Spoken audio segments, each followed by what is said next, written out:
Long exposures are basically one of the easiest way to turn an ordinary scene into an extraordinary photo. And in today's video, I want to share with you 5 different long exposure techniques that you can try for yourself. We'll go from easy to complicated, and stay tuned till the end because I'm going to show you how I transformed this insanely crowded scene into a ghost town. So let's get started. You know, long exposures are a very good tool to express a degree of motion in your photos, and that's where the first approach comes in, the panning shot. And for this one, you need a street where there is moving subjects and you need a shutter speed of around 1/15 of a second. And now you wait for a moving subject like a car or a bike or a motorcycle, for instance, and you just try to adjust the camera movement to the speed of the moving subject. And since you shoot at a very slow shutter speed, you will see how the background will fade into blur and create these light trails, while the subject is at least optimally supposed to be crisp. And if you do not manage to get a crisp subject at 1/15 of a second, then I advise you to first speed up your shutter speed a little bit to like 1/30th of a second or even 1/60th of a second. And once you get this panning movement down, then you can actually slowly get your shutter speed slower and slower to 1/20th, 1/15th of a second. And sometimes I even challenge myself to go down as low as 1/4 of a second. And it can be that my subject is not totally crisp, but don't be too perfectionist because it's mostly about the expression of movement and the creative idea behind it. And also one note on shutter speeds, at 1/15th of a second you actually let in a lot of light, and during the day that might lead to your photo overexposing. And if you do not want to close down your aperture too much, I advise you to use a neutral density filter that you attach to your lens, or in the case of the X106 you just enable the built-in one, in order to not overexpose your photo and in order not having to stop down your aperture too much. But do you know how to add even more spice to your panning shots? Well, now we're gonna add flash to it for the flash freeze, as I like to call it. And for this one, as the name suggests, you actually do require a flash. And this doesn't have to be anything special. It can also be the flash that's built into your camera. Plus, you need a model or somebody who knows that they are to be flashed, because I don't really like to flash people just randomly in the street. And now you set your shutter speed to again around 1/15th of a second, or even slower because of the flash freeze that we'll introduce in a bit. Additionally, the flash itself, I usually just put it on TTL/auto mode because I don't really want to mess around with manual settings and getting it wrong. And additionally, this aspect is super important because your camera actually operates the flash in 2 distinct ways that you have to choose from. The first one is front curtain flash, in which the camera basically just fires immediately once you start the exposure. And then you have rear curtain flash, where the camera waits until the very end of your exposure and only then it fires the flash. And rear curtain exposure is what I would like to use for this method. Why? Well, because I want my subject to be frozen at the end of my exposure so that it leaves the trails from the motion blur behind it, and only then I freeze the action. So make sure to enable rear curtain flash for this one. And now we're basically good to go. Similar to the panning shot, we just pan the camera around and the flash will now freeze the action even at super slow shutter speed like 1/10th or even 1/4 of a second. Additionally, you also don't necessarily have to pan your photo like this, but you can also just turn your camera a bit during the exposure for it to create a little bit more of a curly, circular, long exposure effect. And my flash of choice for this long exposure technique is the IT30 Pro by Godox, who also happen to be the sponsor of today's video. And what I love about the IT30 Pro is that it's tiny yet super powerful, with fast recycling times that even keep up with burst shooting. The touchscreen interface makes adjustments effortless, and it's packed with features you don't usually find in a flash this small. For example, it supports TTL, so you can just shoot without fiddling with manual settings, and the exposure comes out spot on. A feature that you should honestly not take for granted in a flash of this size. Additionally, it has an integrated battery, meaning that there is no spare batteries needed at all. And do you know its most professional feature? It can act as a trigger for other Godox flashes, unlocking the option to build a full professional multi-flash setup without needing any extra triggers.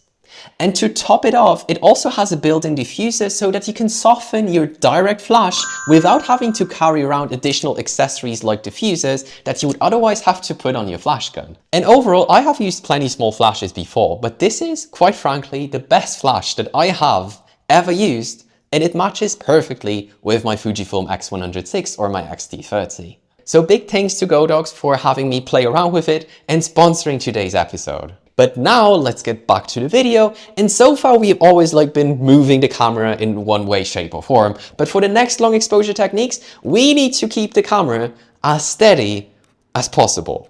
Because the next approach is called the static subject moving scene technique, I guess. And for this one, we will look for a subject that does not move. The best example is a person, for instance, waiting for a bus, because they usually just stand still. And additionally, we need a bus, a car or whatever, something fast moving behind your subject. And if we now combine this with a long exposure, usually I try to keep my exposure at 1/8 of a second. I even go down to 1/4 of a second. Again, bear in mind that this might lead to a lot of light reaching your sensor. So stop down your aperture, or preferably use ND filters if there is too much light available. And now you'd probably think, yes, but the photos you're showing me here, they are obviously taken on a tripod, right? But no, they are not, because I absolutely despise tripods. I just hate to carry them around. I hate that they just lean me down on one side. I usually also hit people just by going past them because they're extending. I could go on, but I don't like tripods. So here's a few ways that you can handhold your long exposures with any camera. The first way to stabilize your camera is to look for a supporting element that gives you an additional point of stability, like a post, for instance, or a fence, and preferably even a horizontal platform like this block of concrete right here, because it literally serves as a replacement for a tripod and you can expose for as long as you want. But what if there is no platform or supporting subject around that you can lean your camera against? Well, then there is the neck strap that comes to your rescue, because your neck strap, like this, is doing essentially nothing, right? Like no support, very shaky. But if you stretch out the neck strap like this, your camera cannot move any further. So stretch it out all the way. And now you can take your long exposure and your camera will actually be very steady.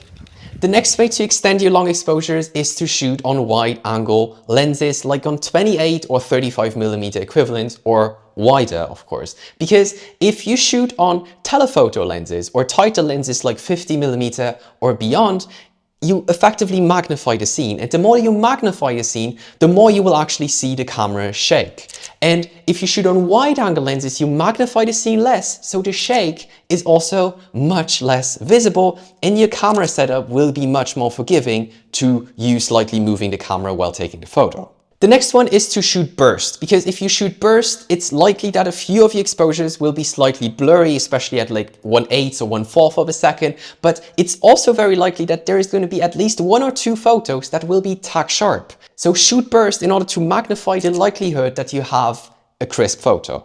And the final advice is to have a camera that is stabilized in one way, shape or form, like optical stabilization or OIS in your lens, or IBIS or in-body image stabilization in your camera.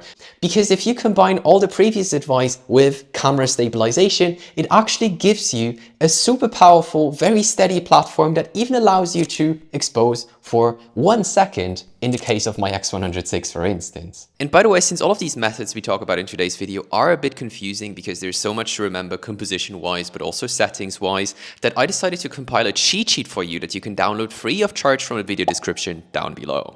But now let's get to long exposure effect number 4, and this is the light trails effect. And it's not like we haven't already talked about light trails in all of the previous approaches, but this approach will take light trails to the next level. And for this one, you need a street where there's hopefully some traffic, because if you live in a random cow village like me, then there might not be cars for the next hour or so. But if you live in a city, that shouldn't be an issue, and you shoot along the street. So not across the street, but along the street. Additionally, at the end of the street, you will want to have something remarkable that's eye-catching, like a church, for instance, or a municipal building, or a tower, or whatever, something remarkable that stands out in the street, guiding the viewer's attention.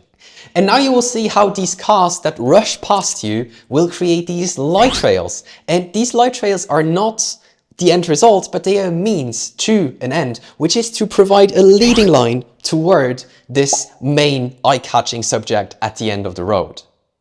But now let's get to the final long exposure technique, which is the, what is it called again? The zoom burst effect. For the zoom burst effect, as the name already suggests, you need a zoom lens, first of all. Then, and I hate to say it, but you sadly need a tripod for this one. And finally, you need it to be dark, and there needs to be some sort of a skyline, some specular highlights, so highlight that pop out of the darkness for this technique to work. And here is how it works. Set your shutter speed to around 3 seconds and start your exposure at the wide end of your zoom lens. Let the camera first expose for 1 second and then slowly zoom in during your remaining 2 seconds. This creates a dynamic effect where your initial exposure is clearly visible, but light trails run diagonally through the entire image. You can also reverse the process. You start zoomed in and then you zoom out during the exposure. Additionally, also experiment with different exposure times. Try, for instance, 5 seconds. Pause halfway through the zoom or change how fast you zoom in and out. And honestly, this is a long exposure technique that I was not really familiar with until very recently. So here's a few photos of a photographer friend who's arguably much more proficient in this zoom burst technique. And now I promised you a bonus tip. So how on earth did I manage to turn a photo from this to this in just one single image? And the secret, you might have guessed it, is a long exposure. And in fact, you place your camera on a tripod and you just expose longer. In my case, I exposed for 25 seconds. It basically makes all the people go away. You can of course expose for even longer and the people will be totally gone. Additionally, I actually placed myself into the photo, so I set a self timer on my camera and then I went into the frame and I just stood very still for 25 seconds until the exposure was done, making me visible while everything around me is just gone. But in fact, I did 2 mistakes when taking this photo. The first one is that I forgot ND filters, so I had to stop down all the way to f22 in order to get long exposures of 25 seconds, leading to a very soft image because of diffraction at these very small aperture values. And the second mistake that I'm guilty of is that I actually slightly blew out my highlights because I didn't underexpose enough. But beyond protecting highlights, underexposing has so many more benefits. And if you want to learn about the benefits and the power of underexposing, then I highly invite you to check out this video up here. And with that being said, thank you so much for tuning in today, and I hopefully see you in the next video. Bye.